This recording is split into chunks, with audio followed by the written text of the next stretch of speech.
buenas tardes tengan todos ustedes.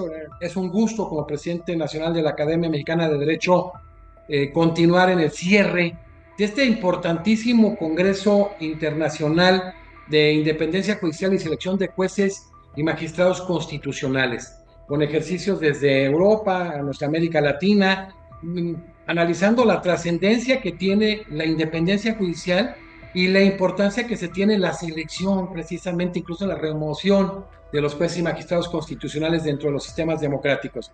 Y hoy tenemos a un extraordinario jurista experto, tres veces presidente de la Corte, de la Suprema Corte de Justicia del Uruguay, el querido doctor Jorge Omar Chedía González, que iba a estar con nosotros en La Paz, pero yo me comprometo a que pronto lo tengamos en un lugar de los muy bonitos que hay en México, como los hay en Uruguay, en Montevideo, Punta del Este, bueno, ni decir, pero nos vamos a ver en México primero, Dios pronto, mi querido doctor, un gusto como miembro honorario de la Academia tenerlo de nueva cuenta. El gusto, como siempre, es mío y realmente, una vez más, un placer, doctor. Fíjese que lo mando a saludar a Alejandro Carrillo Ochoa, el doctor, que es un gran amigo, miembro de la Academia, es el fiscal estatal anticorrupción de Michoacán, que está generando un evento muy importante, también un estado hermosísimo, coordinando todos los fiscales anticorrupción del país.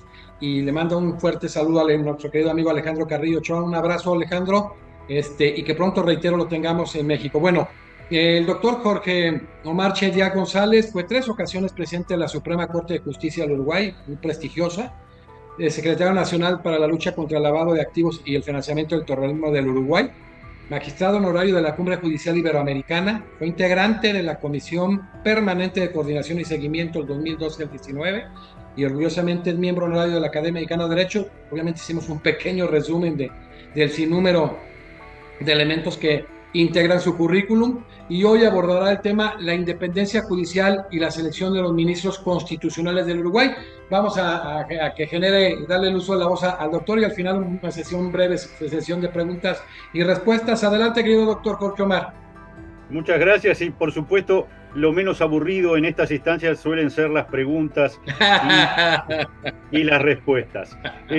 Básicamente creo que todos conocemos la dificultad de obtener una verdadera independencia de la rama judicial.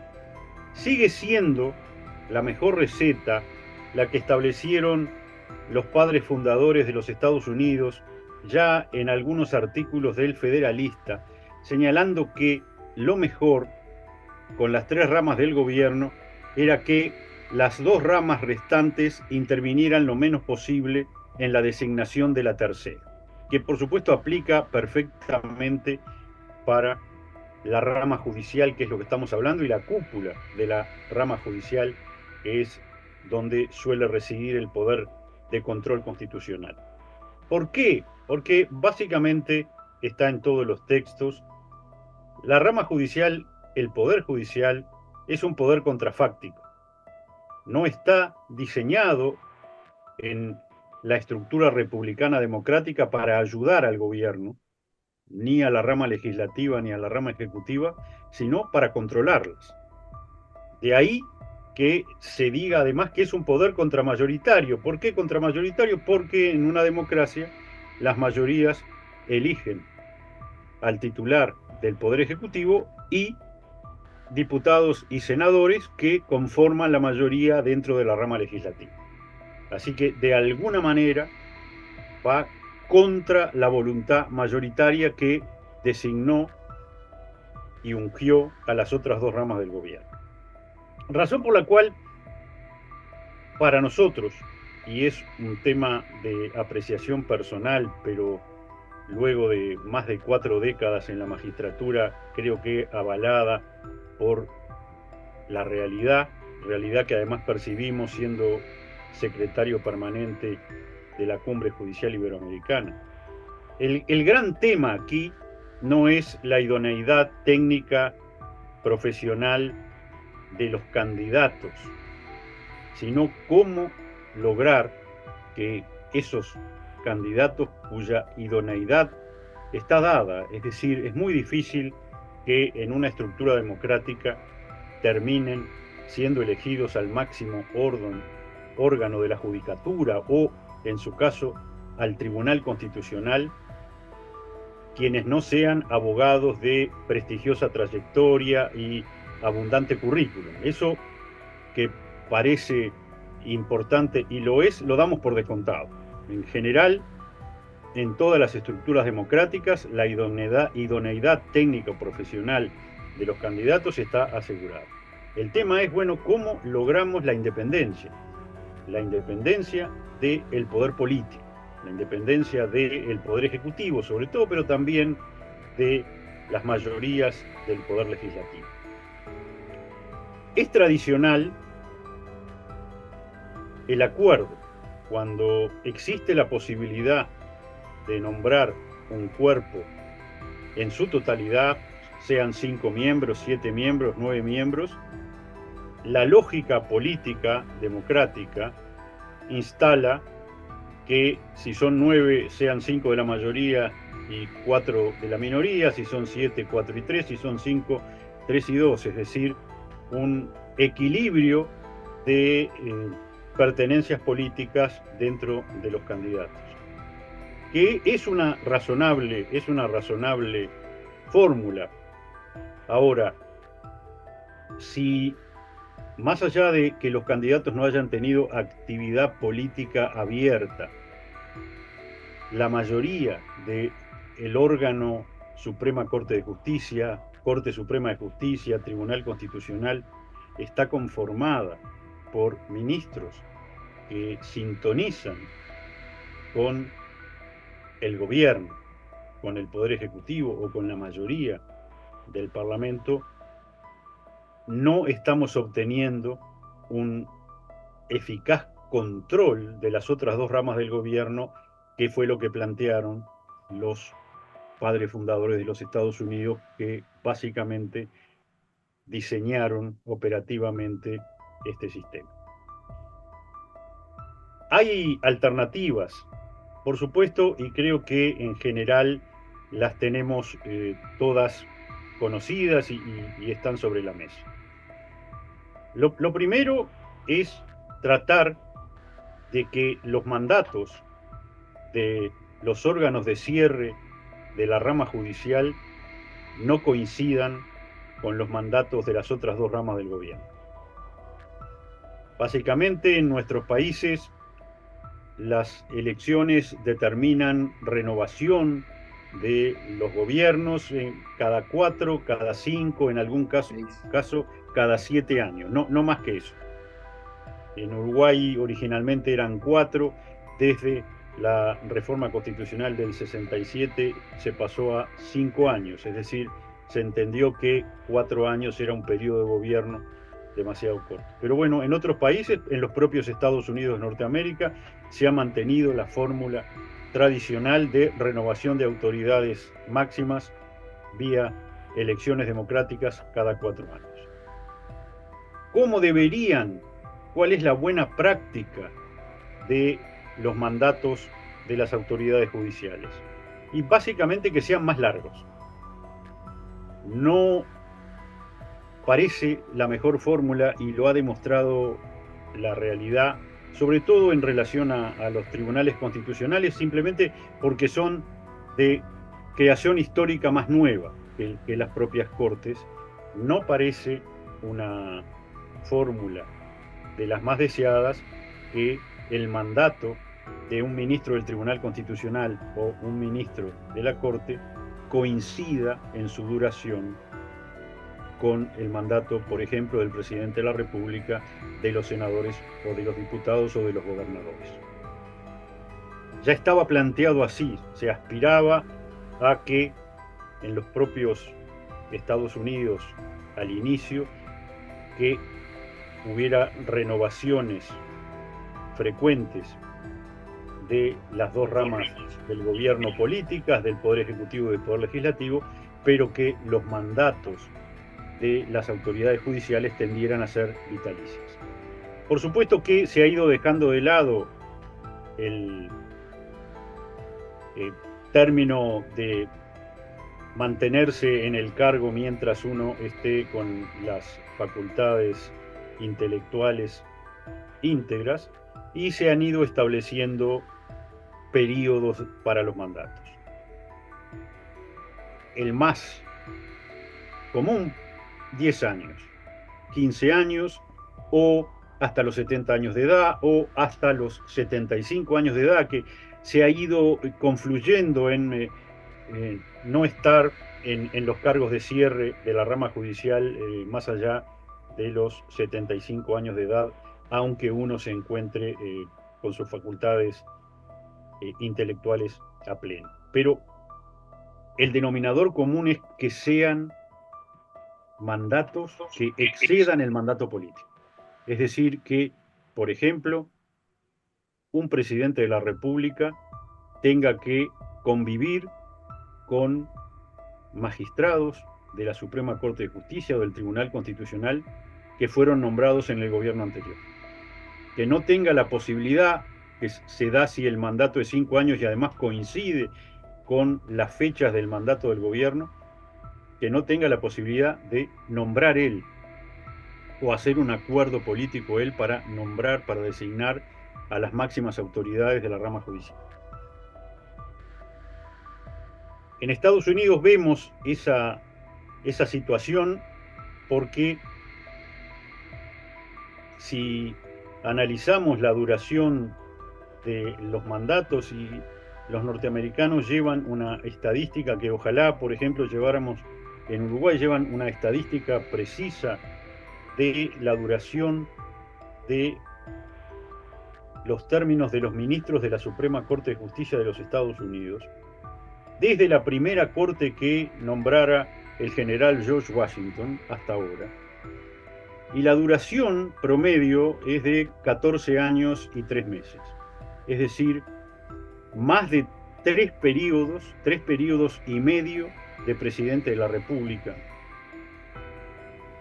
Y además, ese es el promedio. Hay magistrados, no más de media docena, que han estado más de 30 años en la Suprema Corte de Justicia, y creo que hay 2 o 3 que estuvieron más de 33 años. Es decir, en algunos casos se ha llegado a que 6 presidentes de la República tuvieran que convivir con el mismo ministro de la Suprema Corte de Justicia.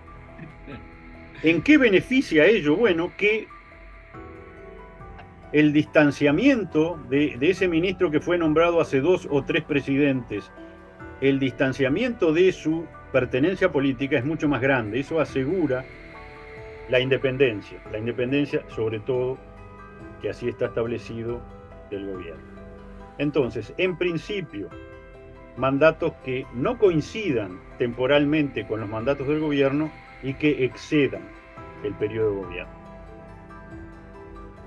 La otra fórmula, por supuesto, que también asegura la independencia, es las renovaciones parciales, es decir, que ningún presidente, aunque en su periodo cesen los mandatos de alguno de los ministros del Tribunal Constitucional o de la Suprema Corte de Justicia, pueda promover el nombramiento de todos, sino que los nombramientos inicialmente se difirieron en el tiempo, se nombró a algunos en determinada fecha, a otros en fechas posteriores, y por ende las renovaciones, de tal modo sucede también en los Estados Unidos de Norteamérica en relación a las autoridades legislativas, en donde no se eligen todas en forma conjunta al presidente de la República, sino que una parte también se elige en las elecciones de medio término. Bueno, eso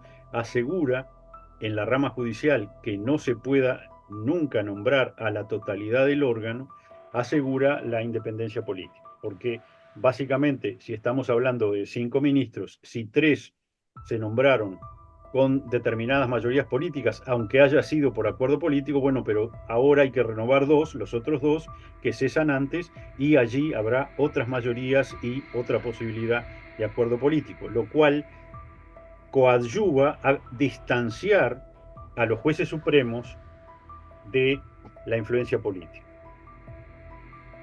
Otra de las razones lógicas que avala la permanencia larga de las autoridades judiciales es no verse tampoco, por esa duración de los mandatos que exceden a los periodos de gobierno, no verse sujetos a represalias que puedan, a su respecto, vía juicio político, por ejemplo, realizar las autoridades del gobierno de turno, sino que por su estatus se encontrarían durante todo ese periodo de gobierno blindados frente a posibles juicios políticos, y eso coadyuva también a la independencia, es decir, que no puedan ser premiados y no puedan ser castigados por haber tomado básicamente decisiones que disgustaron.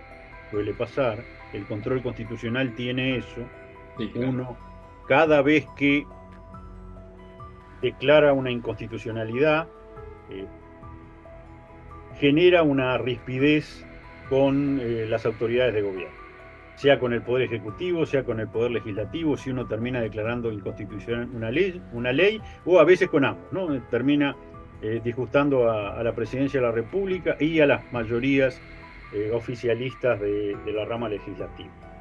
Por lo cual son cargos, yo lo puedo atestiguar personalmente, bastante ingratos, ¿no? Uno recibe mucho más críticas que aplausos. Va con el cargo.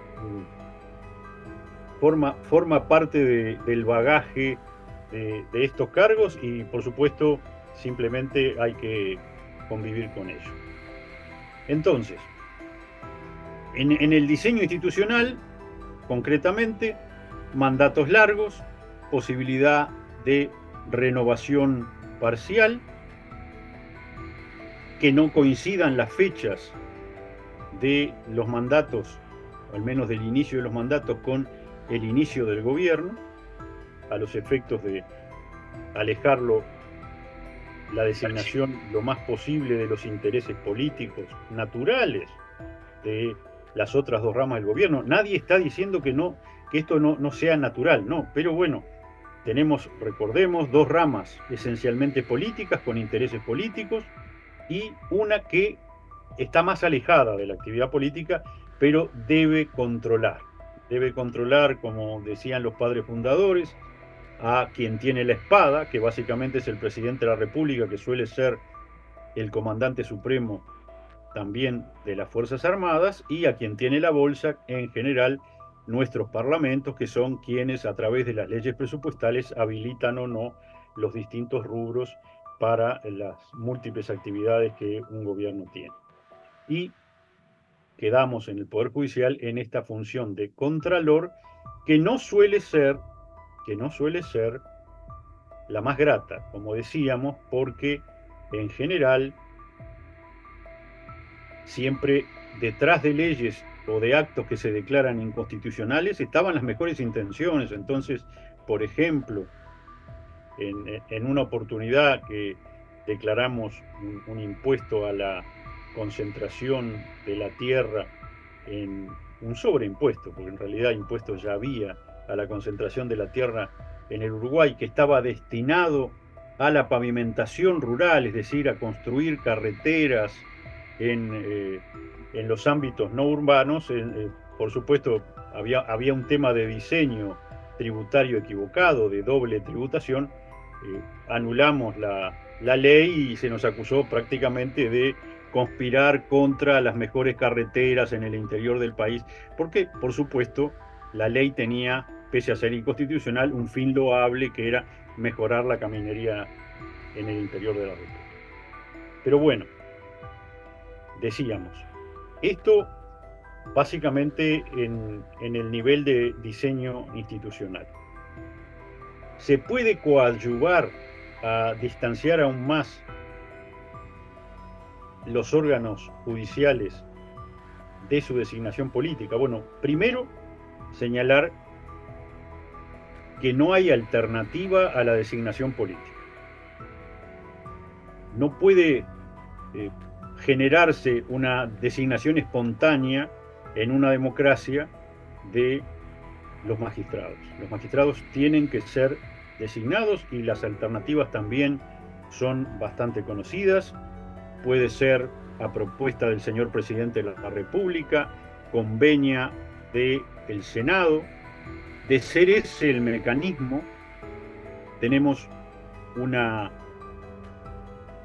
alternativa mejor que otra, incluso para la venia, si esa propuesta del presidente de la República, la buena práctica es que la venia sea por mayoría calificada, es decir, no por mayoría simple, que permita que la mayoría que acompaña al Poder Ejecutivo, que conforma al gobierno, pueda designar estos magistrados, sino por mayoría calificada, sean 3/5 o sea 2/3, de tal forma que nos aseguremos que deban existir votos de la oposición política para poder darle la venia al magistrado.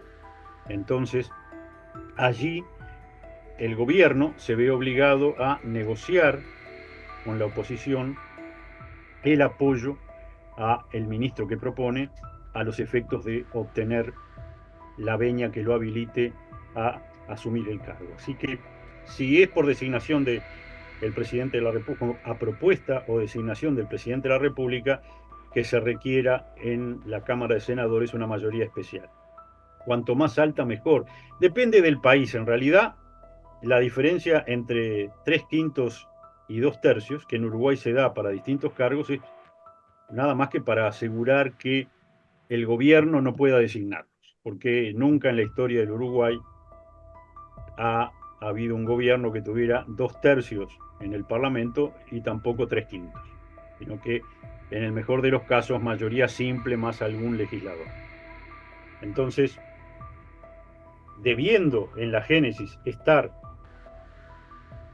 la designación, puede ser del presidente de la República, veremos alguna otra alternativa, que se requiera una mayoría especial para la designación. Uruguay tiene un sistema muy garantista, muy especial, porque no hay propuesta del señor presidente de la República, no hay intervención alguna institucional, constitucional del presidente de la República, sino que quien designa a los ministros de la Suprema Corte de Justicia y a los ministros del Tribunal de lo Contencioso Administrativo, porque en Uruguay la justicia administrativa tiene otra cabeza del mismo rango de la Suprema Corte de Justicia, que es el Tribunal de lo Contencioso Administrativo, que controla la regularidad jurídica de absolutamente todos los actos administrativos del Estado, incluso los de la Suprema Corte de Justicia. De hecho, incluso los del propio Tribunal de lo Contencioso Administrativo. Y allí vamos a un nombramiento por la Asamblea General.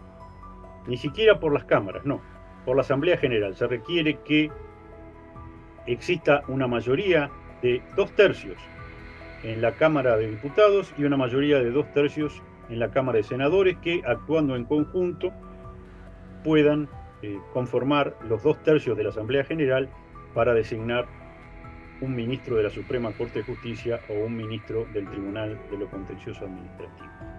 Eso ha garantizado que los ministros estén alejados de la actividad política y que se distancie absolutamente la pertenencia política de la posibilidad de obtener los votos, porque básicamente siempre se requieren votos del oficialismo y de la oposición para nombrar un ministro, y nadie puede ser al mismo tiempo del oficialismo y de la oposición.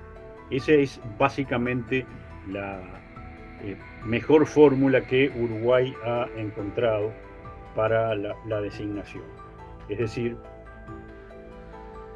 prescindir del presidente de la República, de la influencia del presidente de la República, y exigir que los votos deban estar del mayor partido o de toda la coalición de gobierno y de parte importante de la coalición de oposición. Esa es una fórmula que a Uruguay le ha resultado extremadamente beneficiosa para el control democrático, y nos ha llevado, lo hemos dicho, yo suelo pasar el aviso, a esta situación en donde normalmente ranqueábamos en independencia judicial debajo de Canadá en las 3 Américas, es decir, medalla de plata ya que estamos en época de Juegos Olímpicos.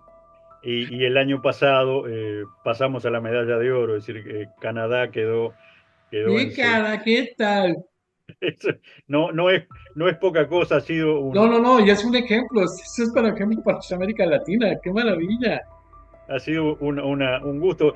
Si usted me apura y me dice por parte de la sintonía fina, es más probable que haya habido algún pequeño descenso en la calidad institucional en el norte que una Pero mejor mantenerse respuesta. Uruguay en esa calidad institucional tan importante es de ser un ejemplo para nuestra América Latina, ¿eh?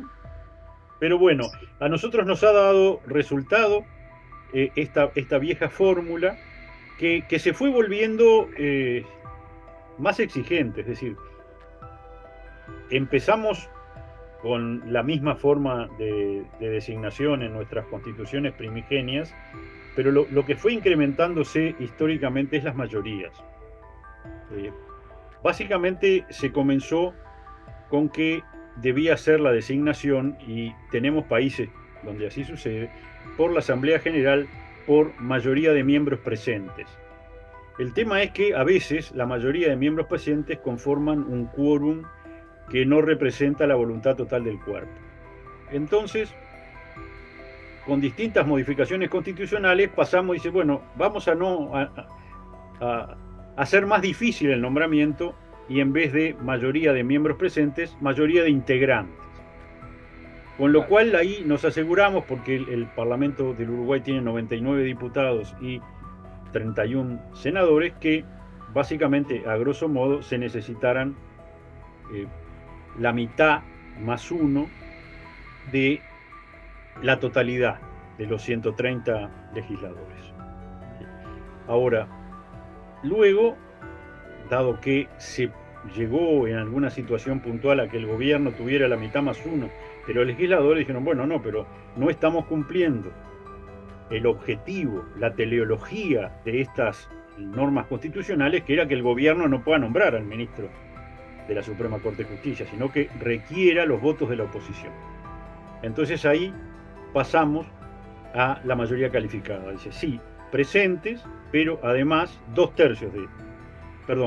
integrantes, pero además 2/3 de los integrantes.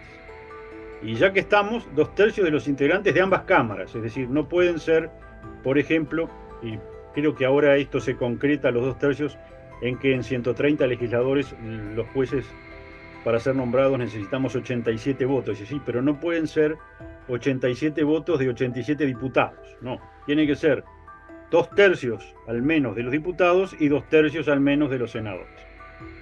Y allí esta fórmula, cada vez que fue escalando en dificultad política para forzar el acuerdo, nos lleva a esta situación en donde, primero, es muy importante para los jueces no tener primero, la actividad política está vedada, ¿no? So pena de destitución. Pero además no tener un perfil político demasiado acentuado, porque básicamente cuando llega el momento de la elección uno necesita votos del gobierno y de la oposición. Con lo cual también la idea es que se asegure una idoneidad tal que no merezca objeciones de ningún sector del espectro político.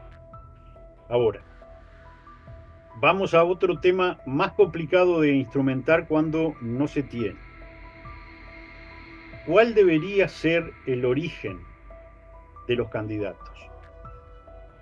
El peor origen, simplemente por apreciación de la realidad. Yo no digo que ser político no sea una actividad loable a la cual uno deba básicamente dedicarse por el bien común. No, no. Digo, en esta lógica en donde es importante que en la rama judicial sus integrantes estén lo más alejados de la política que se pueda, no ha resultado lo mejor nombrar, por ejemplo, un distinguido profesor que a su vez es senador, o ha sido senador, o ha sido diputado, o ha sido gobernador. ¿Por qué? Porque en su ADN está la visión política. Por supuesto tiene las condiciones técnicas y profesionales y seguramente éticas, pero es además un político. Entonces, es esa situación de recurrir a destacadas figuras del ámbito político para integrar una Suprema Corte de Justicia o un Tribunal Constitucional, incluso a veces un Consejo de la Magistratura, no ha resultado la mejor. ¿Qué nos va quedando? Bueno, nos va quedando la actividad económica, la actividad académica pura, distinguidos catedráticos, distinguidos docentes que no hayan tenido actividad política notoria, y los propios jueces, que en general en todos nuestros países tienen vedada la actividad política, entonces se han mantenido desde los estratos más bajos de la magistratura alejados del sistema político. Y esa fórmula en general ha dado resultado, porque estamos hablando ya de personas destacadas, pero que no han tenido como eje vocacional principal la actividad política, por ende no han participado muy activamente en política, aunque pueda ser que se conozca, por supuesto, su filiación, su pelo político, decimos aquí en el Uruguay y en la Argentina también, ¿no? en el Río de la Plata, pero no han sido políticos activos. Por allí es donde la experiencia indica que se han logrado las mejores integraciones de los órganos de cierre de la magistratura, con quienes no son políticos, quienes tienen las condiciones, pero además no son directamente políticos. Y bueno, sea exclusivamente con jueces, sea exclusivamente con catedráticos, pero esas dos canteras han sido las más fructíferas demostradas en la integración de los órganos de cierre. Es decir, nos aseguramos allí también un distanciamiento personal de la actividad política, porque más allá de que los jueces, yo todavía me siento juez, pese a que hace 4 años ya que cesé en la Suprema Corte de Justicia, pese a que los jueces sí tenemos nuestro corazón político, nuestras ideas políticas, nuestra Beltanchán política, nuestra visión política, básicamente no nos hemos dedicado a ella, no hemos militado por ella y no es el norte de nuestras vidas, sino que el norte básicamente es la aplicación de la Constitución, la aplicación de las leyes, la enseñanza de la Constitución, la enseñanza del derecho. Entonces, todos tenemos un componente político, pero no somos de visión absolutamente política, que es la visión que suele contaminar la aplicación técnica, objetiva del derecho. Entonces, con los docentes, con los catedráticos o con los propios jueces, obtenemos de allí candidatos distanciados del sistema político y por supuesto con grandes condiciones técnicas. Estamos hablando de básicamente los mejores abogados que suele tener cualquier jurisdicción, cualquier país. Así que allí podríamos ver una situación de preferir candidatos a igualdad de condiciones técnicas, candidatos no políticos, en relación a los candidatos políticos. Lo demás va de suyo, es decir, que se deba tener una conducta intachable, abundantes currículum, notoria versación en la materia de que se trate, en las cortes que funcionan por salas, la sala de familia, la sala penal, la sala laboral, la sala civil. Bueno, por supuesto que todo eso resulta indispensable o resulta básicamente condición sine qua non, pero estamos hablando de, dadas esas condiciones, dadas esas capacidades, si además estamos hablando de un profesor, de un juez que no ha tenido actividad política, ese nombramiento suele resultar mejor a los efectos del cumplimiento de esa función contramayoritaria, contrafáctica o básicamente de contralor del gobierno que los órganos de cierre deben tener. básicamente, con ese conjunto de reglas se va obteniendo unos órganos de cierre distanciados del sistema político. Y nos va quedando, porque allí debemos terminar hablando de la totalidad de la rama judicial, nos va quedando el resto de la rama judicial. Entonces, nombrados estos órganos de cierre de la manera menos política que se pueda, ¿cómo logramos que esa fórmula se replique hacia abajo, hacia los tribunales de apelaciones, hacia los jueces nacionales, hacia la judicatura de paz? Y las fórmulas no cambian mucho, no cambian mucho. La verdad es que se trata de replicar esa fórmula. Si existe un consejo de la judicatura o de la magistratura encargado de el nombramiento de los magistrados, de su destitución, de sus sanciones, de sus ascensos, básicamente la integración, como decíamos, debe ser lo menos política que se pueda.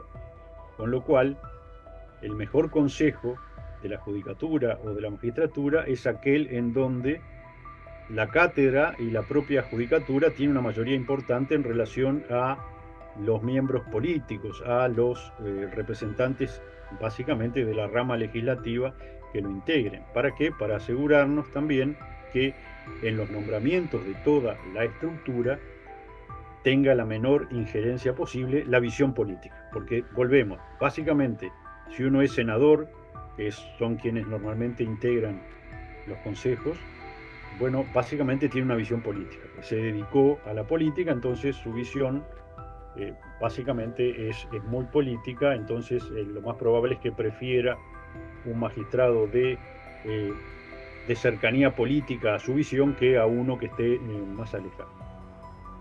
Eso se conjura y vemos que funciona mejor en las situaciones en donde la mayoría holgada del Consejo está conformada por los mismos magistrados, es decir, por jueces, si se puede, electos por los propios jueces, mejor, y por miembros de la academia. Y no la existencia, como ha pasado en algún país, de una mayoría de miembros políticos del Consejo.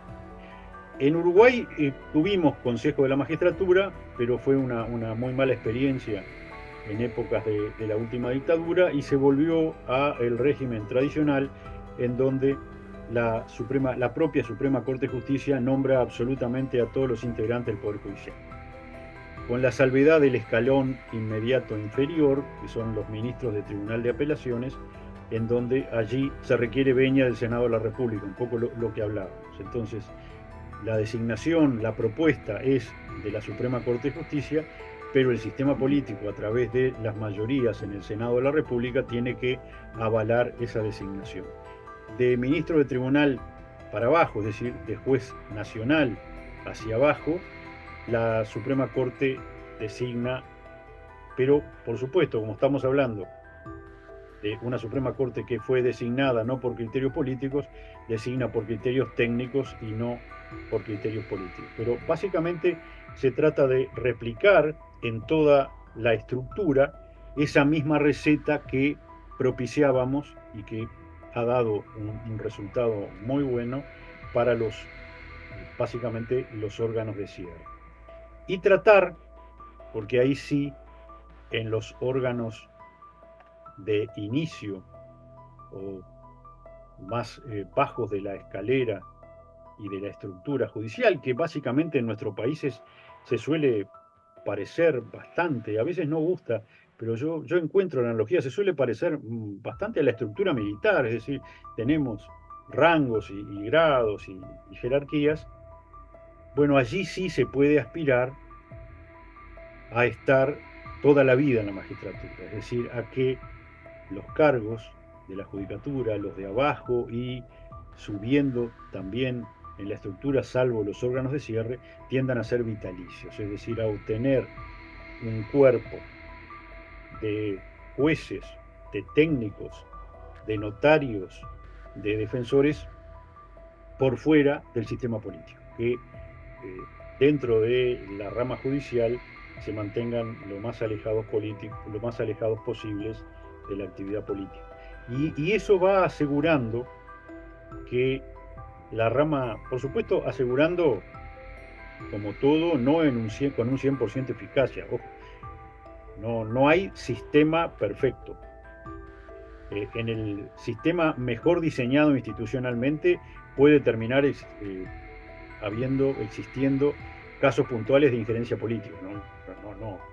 En las estructuras humanas la perfección no existe. Pero bueno, asegurarnos en la mayor medida que sea posible una rama judicial distanciada de ese poder político al que tiene que controlar, porque por supuesto a nivel constitucional exclusivamente en el Uruguay, por ejemplo, el control está en la Suprema Corte de Justicia, pero en relación a distintos actos del Poder Ejecutivo y los distintos ministerios, las intendencias, los propios jueces son aquellos que tienen que, en muchos casos, decidir si estuvo o no arreglado a derecho. Entonces estamos en la misma situación que en el caso del control constitucional.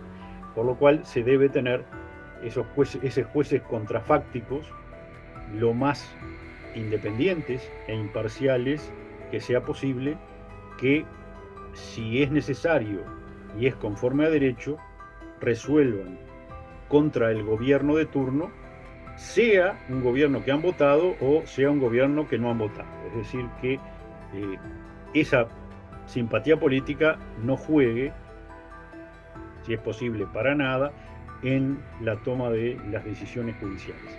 Ese es un poco el gran, en líneas generales y muy abuelo de pájaro, el gran problema de la designación y la designación exitosa de los órganos judiciales. Decimos, ya a esta altura de la evolución de nuestras democracias, la calidad técnica está asegurada. Todos tenemos universidades prestigiosas en nuestros territorios, todos exigimos títulos profesionales, todos exigimos posgrados.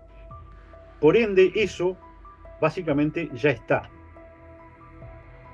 El tema es, bueno, a ese conocimiento profundo del derecho, ¿cómo le agregamos que el candidato tenga una visión mayoritariamente jurídica y no política de los temas que tiene que resolver? Y reitero, fórmula mágica no existe. Simplemente la realidad ha demostrado que hay mejores prácticas que han dado mejores resultados que otras. Espero que más o menos no nos haya aburrido, doctor. Excelente. Vamos a hacer algunas de las preguntas realizadas. Excelente, porque es un tema fundamental en los sistemas democráticos, desde el momento de cómo asegurar precisamente la independencia judicial, el tema de la especialización de la magistratura constitucional, grandes retos del derecho constitucional, lo decía ya Ricardo Agostini, elementos propios del equilibrio de los poderes. Y aquí ¿cuáles son los principales elementos, ya lo adelantó, que caracterizan el control de constitucionalidad en el Uruguay? Bien, nosotros tenemos básicamente un control de constitucionalidad mixto, sí, claro. Porque básicamente es un control de constitucionalidad absolutamente concentrado, porque solo reside en la Suprema Corte de Justicia. La Suprema Corte de Justicia del Uruguay tiene solo 5 miembros establecidos por la Constitución, es decir, no se pueden aumentar ni disminuir por ley. El número ha estado siempre definido por la Constitución, evitando, por ejemplo, algunas tentaciones que sufrió el mismo Franklin Delano Roosevelt y últimamente aparentemente estaba afectando también al presidente Biden, en el sentido de aumentar el número por ley de ministros de la Suprema Corte de Justicia para diluir determinadas mayorías adversas. Bueno, un sistema de control constitucional centralizado en un solo órgano, pero con efectos difusos. ¿Por qué? Básicamente en Uruguay el control de constitucionalidad en la primera constitución de 1830 no existía. Luego se entendió con el devenir de los tiempos que era indispensable que existiera un control constitucional, pero básicamente se hizo un acuerdo político se pensó que una Suprema Corte de Justicia que fuera legislador negativo, es decir, que pudiera por sí hacer caer una ley, era darle demasiado poder a la Suprema Corte de Justicia y se requerían mayorías especiales para modificar la Constitución. Así que básicamente, en virtud de ese acuerdo político, se dice, bueno, perfecto, concentramos el control de constitucionalidad en la Suprema Corte de Justicia, pero exclusivamente con efectos en el caso concreto, que es básicamente el efecto natural del control difuso, de cuando el propio juez de la causa puede declarar exclusivamente para su caso la inconstitucionalidad de una ley. Aquí interpartes. Un control mixto. Yo le solemos decir a los alumnos un control crema y chocolate, no sé por qué, que acá le decimos mixto, ¿no? Bueno, concentrado con efectos de difuso, que ha llevado, por ejemplo, a situaciones que relatadas pueden generar hilaridad. Tuvimos unos planteos de inconstitucionalidad respecto a una ley de abreviación de los procesos laborales, que básicamente pienso que en México y en todos lados procesos laborales tenemos muchísimos. Sí, bueno, claro. Básicamente terminamos declarando 4 artículos de esa ley inconstitucionales, pero en los hechos, todo demandado en un proceso laboral, que eran miles, planteó una acción de inconstitucionalidad ante la Suprema Corte de Justicia, y en un año tuvimos 6.000 demandas de inconstitucionalidad respecto de los mismos artículos, con lo cual hubimos de dictar 6.000 sentencias iguales en relación, que al final, por supuesto, se termina haciendo a través de los secretarios y claro. copiando fallos anteriores. Lo que pasa es que fue un trabajo burocrático espeluznante. En la Secretaría Administrativa de la Suprema Corte de Justicia nadaban entre expedientes y eran todos iguales, pero bueno, el hecho es que al tener eficacia exclusivamente en el caso concreto, fue necesario dictar una sentencia por cada caso, por supuesto. Al año de los efectos de la sentencia. El Parlamento Nacional, al cual le notificamos cada una de esas declaraciones de inconstitucionalidad, modificó los artículos, gracias a Dios. Claro. Y no tuvimos que seguir inundados de papeles. Pero sí, tenemos esta situación, un control concentrado de aplicación difusa. Bueno, ya lo mencionó usted, esta calidad institucional, sobre todo en el tema del Poder Judicial, que no se lo come el poder político, gracias a Dios. Evidentemente se garantiza plenamente, ya lo señaló usted del tema humano, pero se garantiza plenamente en el Uruguay la independencia judicial. Exactamente. El modelo sigue siendo el tradicional. Yo sé que estoy, por supuesto, totalmente consciente, lo he visto funcionar, que ha habido unas evoluciones muy importantes en distintos países. Uruguay mantiene esa situación tradicional de Suprema Corte de Justicia que reúne todos los poderes en relación a la rama judicial, porque por supuesto no solo efectúa todas las designaciones, como decíamos, sino que decide todos los ascensos, decide todos los procesos administrativos sancionatorios y a su vez instituye. Es decir, lo que era en la mayoría de nuestros países la sumatoria de los poderes que solían tener las Cortes Supremas o Supremas Cortes de Justicia. Y eso se mantiene. Por supuesto, no puede ser discrecional. Lo que ha ido cambiando, y ha ido cambiando en forma muy acentuada, muy importante, y lo hemos acompañado y comentado a lo largo del tiempo, es el establecimiento de reglas. Es decir, reglas para la carrera judicial, reglas para los ascensos en la carrera judicial, procesos administrativos hipergarantistas para los procesos sancionatorios o de destitución, para lo que nosotros llamamos investigaciones administrativas y sumarios administrativos, de tal forma de que el poder discrecional original de la Suprema Corte de Justicia esté lo más acotado por esas reglas posibles, es decir, que esté regido por normas objetivas que tornen absolutamente previsibles las decisiones. Claro. No la discrecionalidad. Evitar remociones arbitrarias. La República Democrática debe ser la menor posible. Perfecto, excelente. Doctor, ahora obviamente hablando de esta calidad institucional del Uruguay, digo, ahí están los números que no mienten, que da orgullo y que deben convertirse en un paradigma para América Latina y para América en general. Ahora todo este tema de las adopciones de la magistratura constitucional, México en su momento hizo en 94 una reforma importante para que la Corte Suprema, esas cortes que existen en estados más bien federados, en un momento dado se acercara más a un tribunal constitucional. Se han manejado tribunales constitucionales los formales, fuera del Poder Judicial, los materiales y las salas constitucionales que están dentro del Poder Judicial. No ha habido, evidentemente, dada todo este desarrollo que hay en el tema jurisdiccional en el caso del Uruguay, la más mínima tentación, me imagino, a irse hacia un tribunal constitucional o una sala constitucional.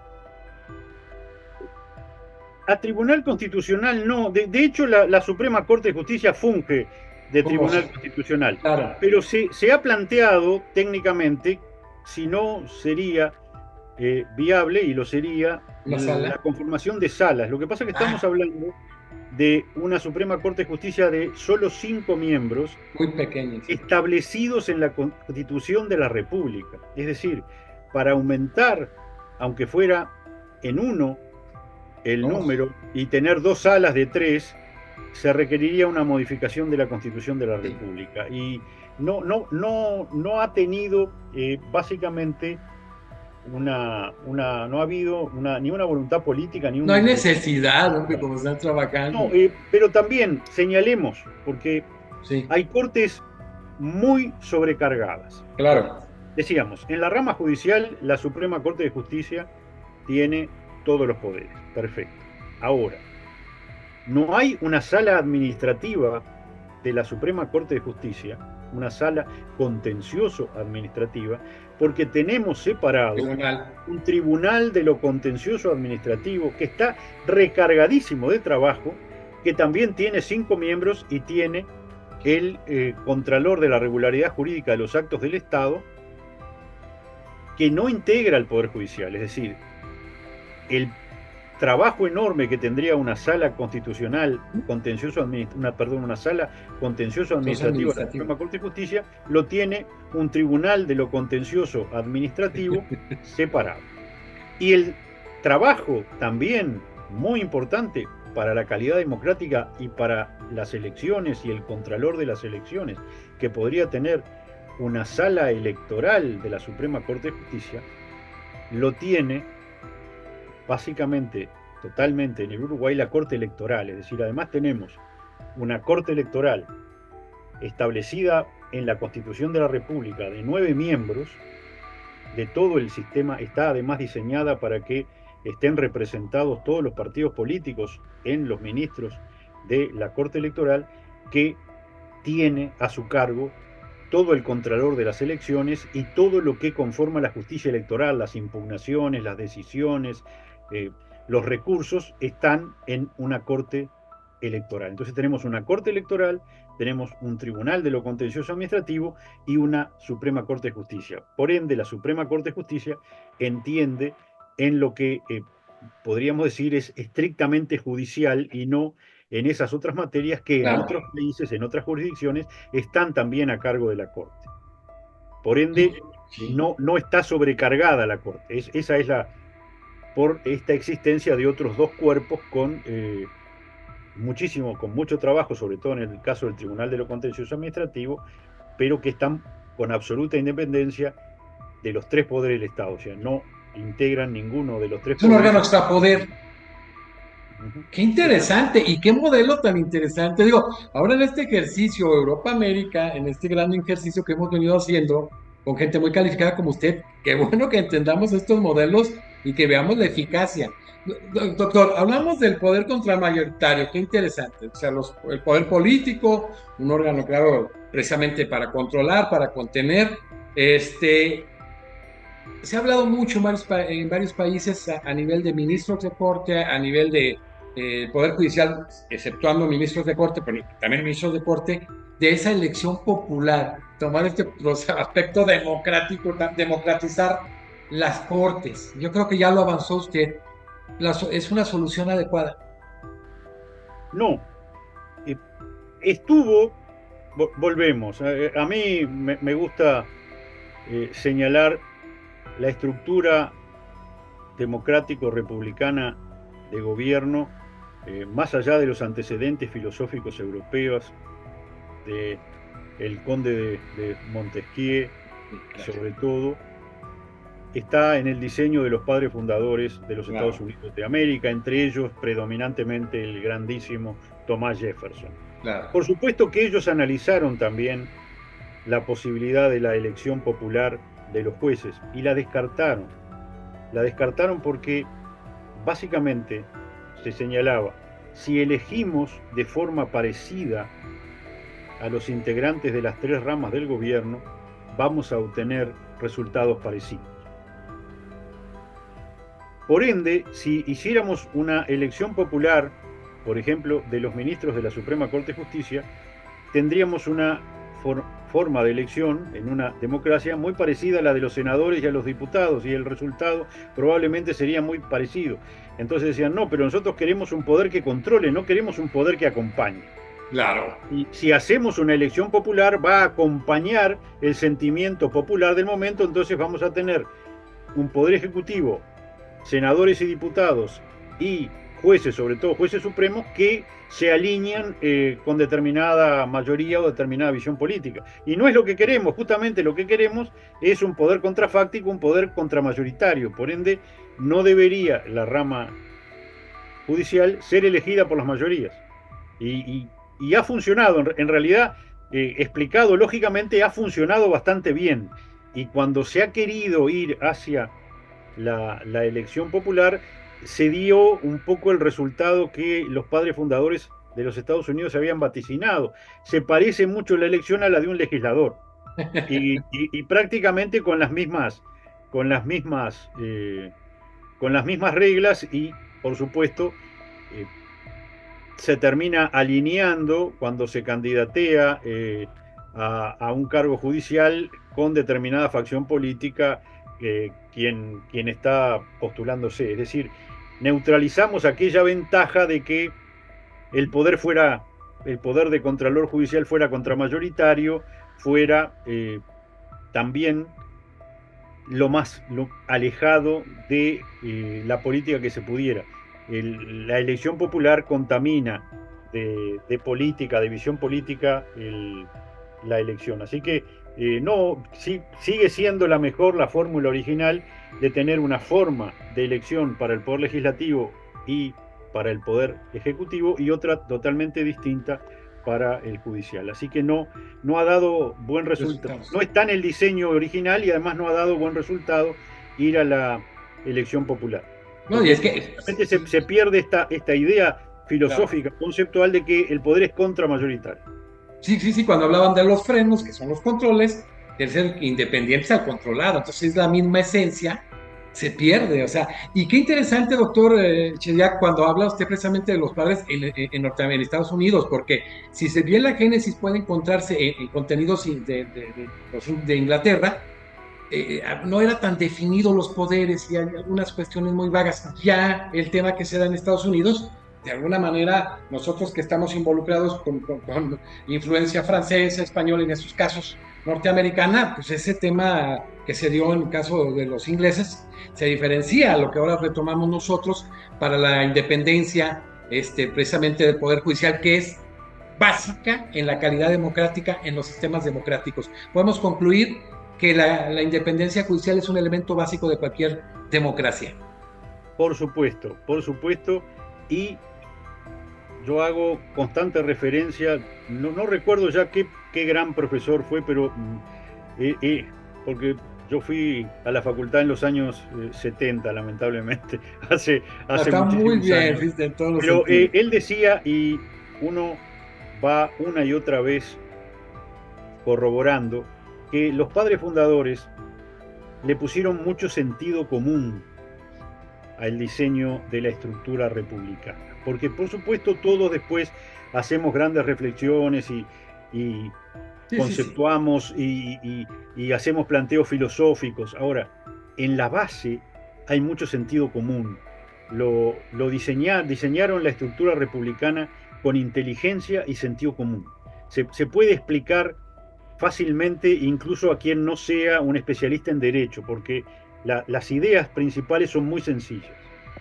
Y eso es importantísimo. Cuando se haga la defensa de una corte, de un tribunal constitucional, para que se analice la trascendencia de la función jurisdiccional, hay que hacerlo muy sencillo, con mucho sentido común, que a veces es el que falta. Pero qué ilustrador y qué importante, la verdad estoy muy contento, sabe que le tengo un especial respeto y cariño, doctor Chediak.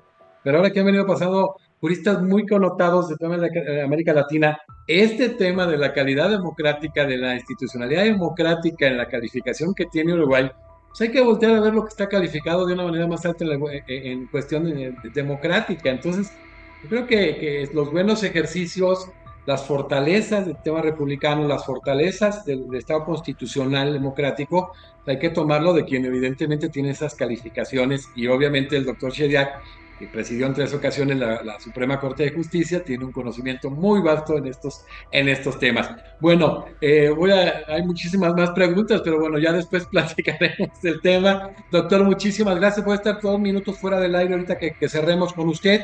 Quiero agradecer a todos los miembros de la Academia, a los abogados en general en México, en América Latina y en Europa que nos ven, que estamos materialmente en el cierre de este Congreso Internacional de Independencia Judicial y Selección de Jueces y Ministros Constitucionales del Uruguay, magistrados en algunos otros países, jueces, magistrados, ministros en nuestra América Latina, en nuestras altas cortes, en los órganos de cierre, y ver la trascendencia que se tiene en el sistema democrático, no nada más el Poder Judicial, en este poder contramayoritario, de la independencia judicial y a la vez la manera en que se seleccionan o se eligen, incluso la remoción, la trascendencia de la remoción, que hay muchas líneas tiradas por la Corte Interamericana de Derechos Humanos a través de muchísimas sentencias muy importantes, el caso Rico contra Argentina, en el caso concreto del Tribunal Constitucional contra Perú, muchísimo en el caso APIS contra Venezuela, donde hay estándares muy importantes señalados en temas de independencia judicial y que verdaderamente se erigen y son fundamento de nuestras democracias. Así es de que, pues despedimos hoy al doctor Jorge Armando Chediak González, extraordinario jurista, 3 ocasiones presidente de la Suprema Corte de Justicia de Uruguay, secretario nacional para la lucha contra el lavado de activos y el financiamiento del terrorismo del Uruguay, magistrado honorario de la Cumbre Judicial Iberoamericana y orgullosamente miembro honorario de la Academia Mexicana de Derecho. Muchísimas gracias a todos. Seguimos con Panamá y luego seguimos con Serrat. Vamos a estar con el expositor de Italia, y agradeciendo al doctor Chediak, que siempre le aporta mucho a la Academia y que ahora muy pronto nos comprometemos que esté con nosotros en físico en México.